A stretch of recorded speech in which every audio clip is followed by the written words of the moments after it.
Chapter 5, Ancient India. Section 2, Buddhism in India's Golden Age. So in the last section, we talked about the formation of the religion Hinduism, which started in India. Today we're going to talk about another world religion that begins in India called Buddhism. It is based on the teachings of a man named Siddhartha Gautama. Siddhartha Gautama was a prince who gave up his wealth and position to try to understand the meaning of life. Siddhartha was born a Hindu prince. A priest had predicted that he would become a wandering holy man.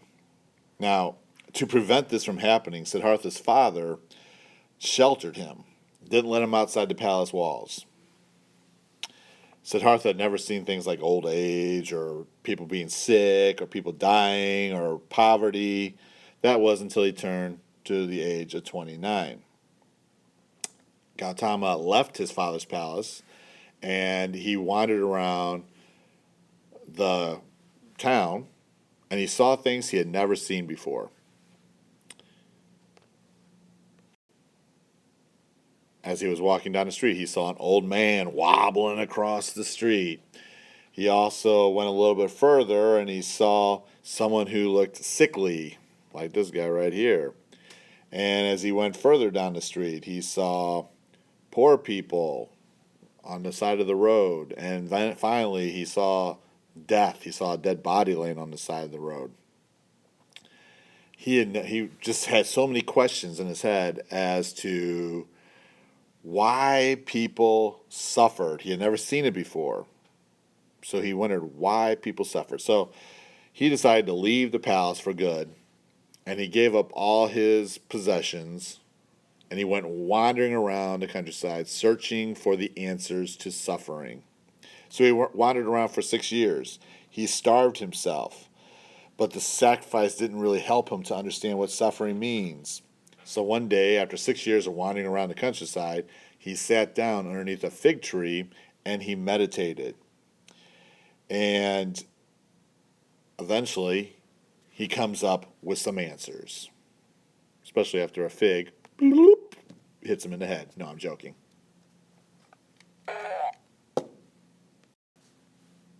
So when Siddhartha finally came up with the ideas that he thought were the reasons for suffering, he began to teach what he had learned.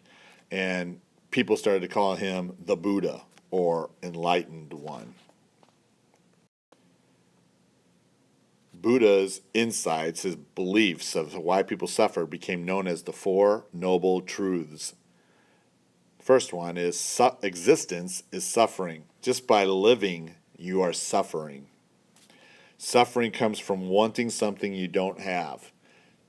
We can all kind of relate to that. You want something. Let's say I want $1 million, yet I don't have it. People will kind of pine over that issue of wanting something that they don't have. So that's suffering. Suffering stops when a person stops wanting. So when you stop wanting the things you can't have, that's when your suffering stops. And he suggested following something called the Eightfold Path to stop wanting, which we'll get into in a minute.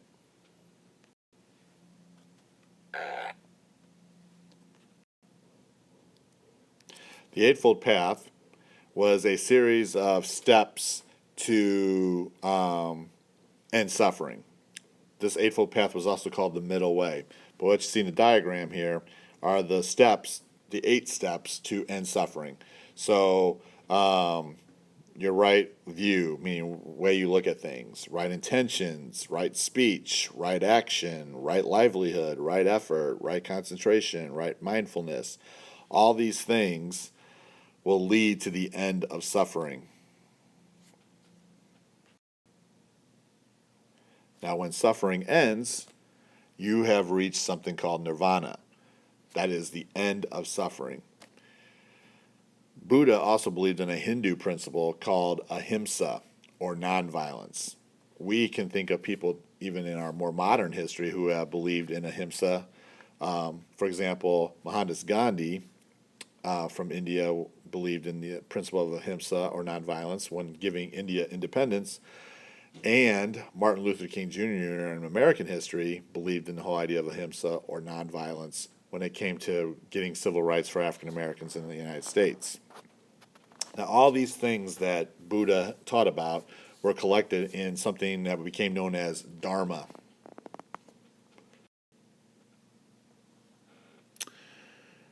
For centuries, separate Aryan kingdoms kind of battled each other. And around 550 BC, there was a kingdom called Magadha who began to gain a lot of strength. In 321 BC, a man named Chandra Gupta Maurya formed something called the Maurya Empire. Now, Chandra Gupta will seize a bunch of lands to the northwest, all the way to the Indus River, and that became this Maurya Empire.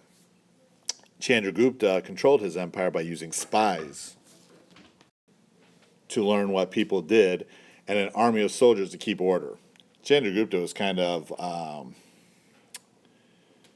paranoid that people were going to get him.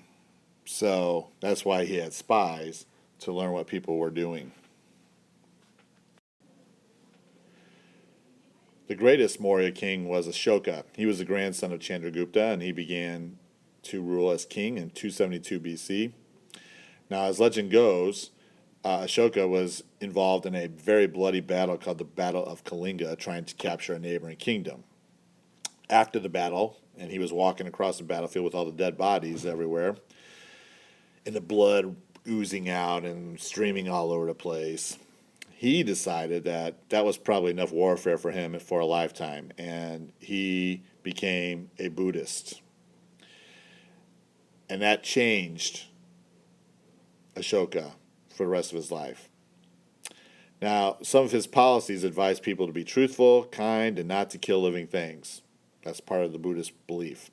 He sent missionaries to other parts of India to attract converts, but allowed other religions to be practiced freely in India if they chose to. He planted trees, he dug wells, he set up hospitals, and built rest houses along roads. That is Asoka, the greatest of the Maurya kings. Buddhism was becoming very popular with the people, which means that less people were actually following Hinduism. Now, there's reasons for this. Many felt kind of a disconnect between what the priests were doing and believing, and what the people believed. For example, the Hindus used an old language called Sanskrit that most people didn't speak anymore, and that just kind of separated them from the gods that they were supposedly worshiping. So Hinduism began to change when poems of praise towards the deities were starting to be written. And eventually Hinduism will come back, and there will be a renewal of interest in it, which will lead to a decline in Buddhism in India. And so India will remain a Hindu country, where Buddhism will actually leave India and go to other parts of Asia. After Ashoka's death, the Maurya Empire collapsed, and there will be some chaos in India for about 500 years until another group will come in control of India called the Guptas. And this is known as the Golden Age of the Guptas. Chandra Gupta I started the empire in 320 AD. Now, we can't get this guy, Chandra Gupta, confused with Chandra Gupta Maurya. It's two different people. This is Chandra Gupta I, who started the Gupta Empire in 320 AD. His grandson, Chandra Gupta II, was the greatest of the Guptas, which led to a golden age in India. Hi, Grandpa. Hi, grandson. You are so good. I know. So under the Guptas, during this golden age, the Indian arts flourished. Lots of things will be developed by the Guptas during this time period. They invented the numerical system that we use today. You see that right here. That would be it's called the Arabic numeral system, or sometimes it's called the Hindu Arabic numeral system. But this is the numbers that we use today in math. We get them from the Indians. The value of pi, which is 3.14, blah, blah, blah, blah, blah, blah, blah. They also proved that the earth was round. Indians practiced Ayurvedic medicine, which promotes healthy diets and exercise. And they developed an advanced form of metallurgy, which is basically metal working.